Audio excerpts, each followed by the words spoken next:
Bookshops and Bonedust by Travis Baldree, a New York Times best-selling author.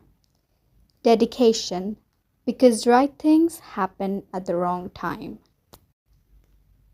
Prologue.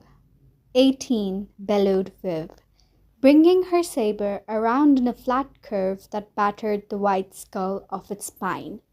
She laughed and rammed her shoulder through its body before it could begin to fall, shattering bones in all directions. In 2 more steps, she'd already brought the blade back in an upswing, catching another in the ribcage. Splinters sprayed like wood chips from a felling axe. 19, she grinned savagely, baring her fangs and forging ahead with massive strides. Every breath sang pure and clean in her lungs. Her muscles bunched and released in perfect rhythm. Her blood roared in her veins. She was youth and strength and power, and she meant to push all 3 as far as they would go. Vereen, the Pale's army of gaunt, skeletal soldiers, crowded amidst the bastion oaks, nimble despite their desiccation. They battled in deathless silence, short swords and pikes snapping towards Viv, and she dodged or hacked them aside, relentless as the tide. She was far ahead of the rest of Racken's ravens, leading the charge. Old war horses, the lot of them, old and slow. They tried to keep the new blood in the back, but that wasn't what she was built for. Somewhere ahead, the necromancer lay in wait, and Viv meant to reach her first. When the stragglers finally caught up, they'd find her with her blade at ease and their quarry in a heap at her feet. Her count increased with every stroke as she laid about her with her saber. Still not fast enough.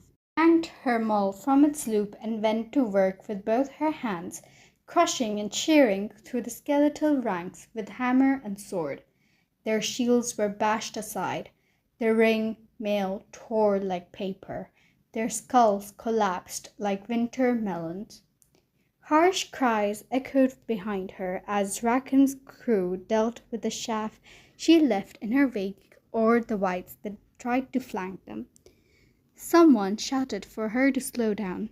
She huffed a scornful laugh, and then her leg lit up with a cold fire that turned hot in half a second. She staggered and pivoted on the other foot just as a pike's rusty head withdrew from a long wound in her thigh. It darted forward again, and she stared disbelieving as it disappeared through her trousers and into the meat of her leg in a perfect parallel slice. Then the blood came, a lot of it. She roared, knocking the pike aside with her maul and following with an upward slash of her saber that ripped the white in half.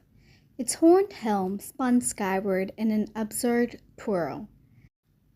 Viv would have laughed if agony hadn't overtaken her when her weight shifted from the swing. Her wounded leg collapsed under her like cornstalk. Suddenly she was on her side in the moss and muck, bleeding everywhere. Another skeletal revenant loomed above her, curls of blue light flickering in its empty sockets.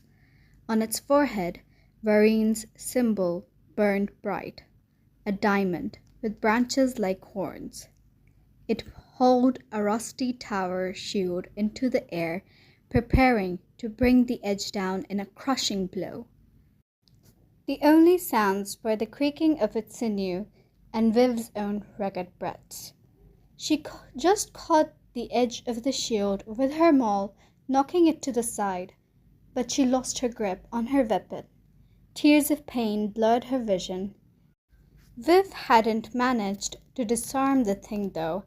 Implacable, the revenant raised the slab of metal once more. This time, the angle was all wrong. To shift the saber between her and the falling edge, in shocked disbelief, she could only watch as the steel dropped toward her neck.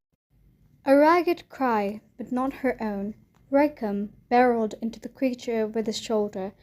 As the wight staggered back, the dwarf obliterated the thing with a single swing of his flanged mace. He glanced down at her, and the disappointed grimace on his lips made her nausea double. "Hell's damned fool! Clap a hand to that. Stay put and try not to die if you can."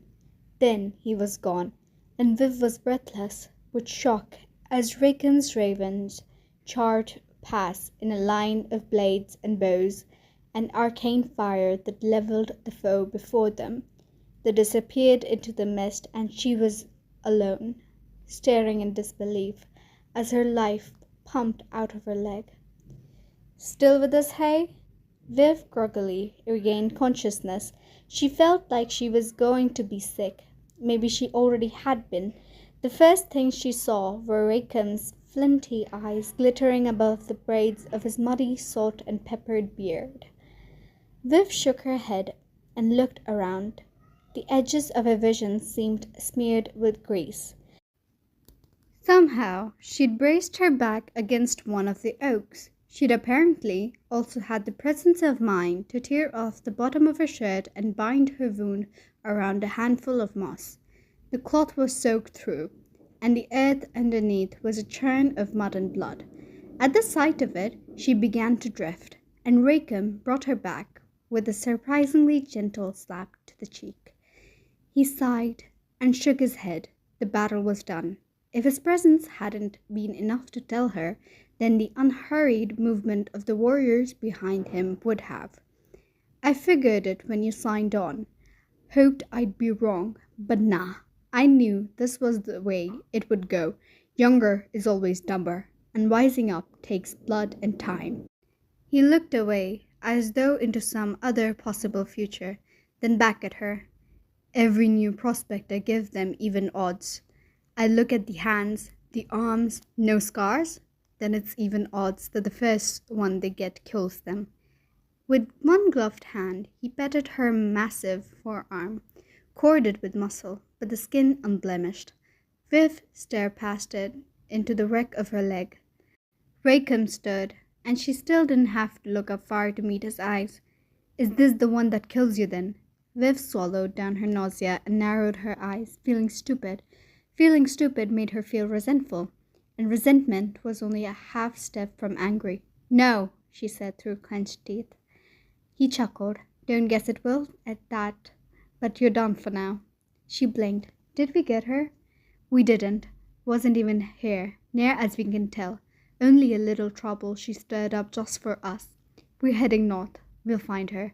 Viv struggled to push herself to stand against the trunk with her left leg. The other felt too big by half. In every pump of her heart was a dark drumbeat all through it. "When do we leave?" Like I said, you're done for now. They tell me it's only a few miles to some sea town. I'll send you that way. You'll heal up and we'll pass through when we're done. If you're still around and able, when we roll through, we'll take you back on, probably a few weeks. If you're gone when we show," he shrugged, "no shame in calling this the end of it. But it's done, kid. You survived a stupid mistake today. If you want to make another so soon after, well." His gaze was hard. "Want me to tell you the odds I give on that?" But Viv wasn't a stupid orc, so she shut the hells up.